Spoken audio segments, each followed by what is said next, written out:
vais tout au début vous donner simplement quelques chiffres parce que tout le monde ne sait pas forcément l'importance que les communautés de communes ou les comités d'agglomération, les comités urbains, etc., ont eu dans l'esprit du législateur. Pourquoi tout ceci a été créé?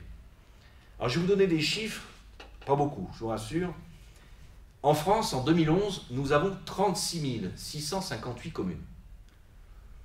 Ce qui fait une population médiane par commune. Alors vous savez que la population médiane, ce n'est pas la moyenne, c'est la grande majorité des communes se situe à ce niveau-là, de seulement 423 habitants. Quand on écoute ça, et qu'on est dans une commune grande comme Chamonix, moins grande comme Les Ouches, un peu moins grande comme Servoz, ou encore moins grande comme Valorcine, même Valorcine est au-dessus de ce chiffre-là. Donc ça peut surprendre. On est loin naturellement des grandes communes de plus d'1 million d'habitants. Et par comparaison, je vous dirais que sur le territoire national, il y a sur les 36 500 communes, 31 000 communes qui ont moins de 2000 habitants. Vous vous rendez compte de la complexité du système. Il y en a seulement 255 qui ont plus de 30 000 habitants et seulement 11 qui dépassent les 200 000. Quand on dit ces chiffres et quand on regarde tous les jours ce qui se passe dans notre pays, on se dit que pratiquement tout est décidé, tout est fait en fonction de ces grandes communes, alors même que, j'allais dire, les communes que l'on dit rurales, c'est-à-dire les petites, sont très largement majoritaires. Alors, au visa de ces chiffres, et par comparaison, je vous dirais qu'en Italie, par exemple, la moyenne des habitants par commune est de 7 729. Rapprochez ça des 450. Hein. En Allemagne, 6 682.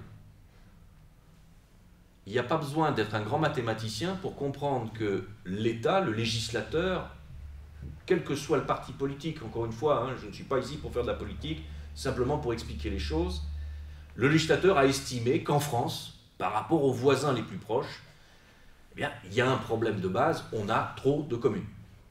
Comme en France on fait les choses petit à petit, on ne les fait pas brutalement, eh bien on s'est dit qu'il fallait créer des structures intermédiaires pour pouvoir essayer de réduire autant que faire se peut ce nombre de communes.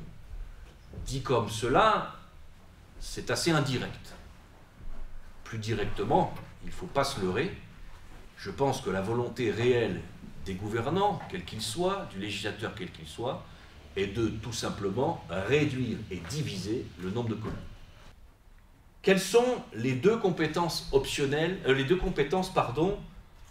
obligatoires?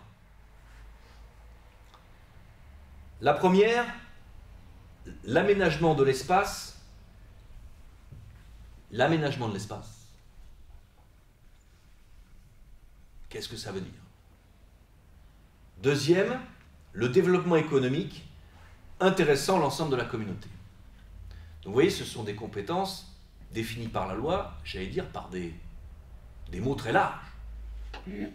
L'aménagement de l'espace. Il s'agit bien entendu de l'espace territorial, j'ose espérer que ce n'est pas l'espace aérien.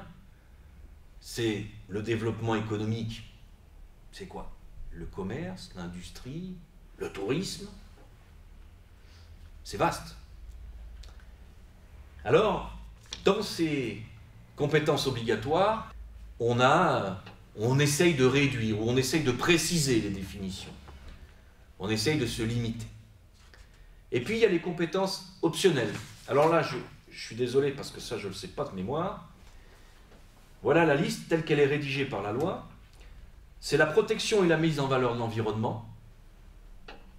On comprend là aussi un petit peu ce que ça veut dire, mais on se dit, tiens, c'est optionnel.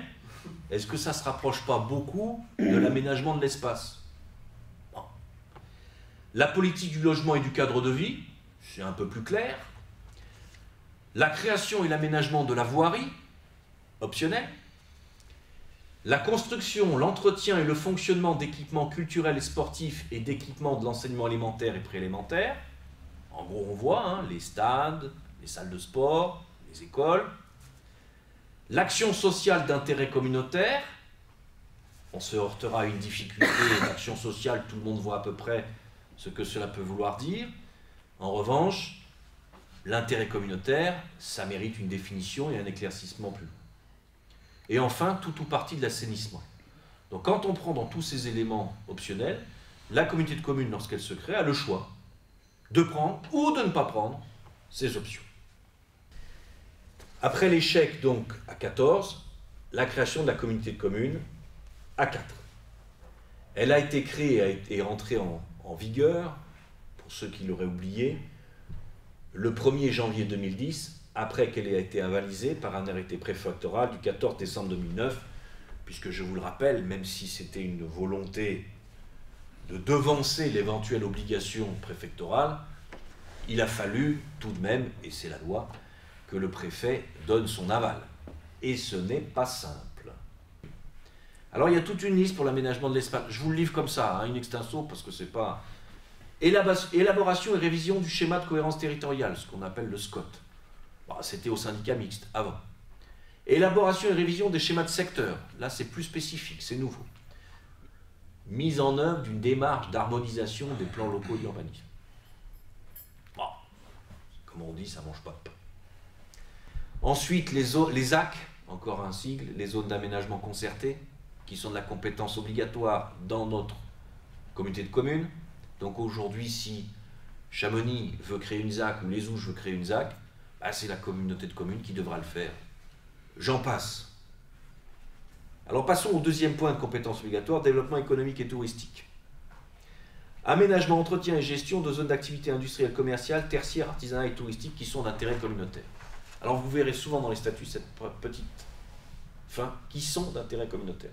Ça veut dire qu'on donne une définition large, et puis on va la réduire, parce qu'à chaque fois, il faudra qu'on se pose la question, est-ce que le projet que l'on a, par exemple un aménagement touristique quelconque, une zone d'activité industrielle, est-ce que c'est d'intérêt communautaire? Vous n'imaginez pas les discussions que l'on peut avoir. On va couper les cheveux en 4. Donc, c'est un bien, et puis c'est pas si simple que ça, parce qu'il y a toujours ces restrictions. L'intérêt communautaire, ça veut dire quoi? En théorie, c'est facile. On doit se poser la question, si on fait ça à tel endroit, est-ce que c'est l'intérêt des 4 communes? Voilà la question qu'il faut se poser. Alors quand il y a cette restriction, c'est pas évident. Quand elle n'y est pas, c'est plus simple, et ce sont dans les compétences optionnelles. Dans les compétences optionnelles, il y a la protection, la mise en valeur de l'environnement, la mise en valeur des rivières, la politique du logement social, le sport, la culture et le tourisme.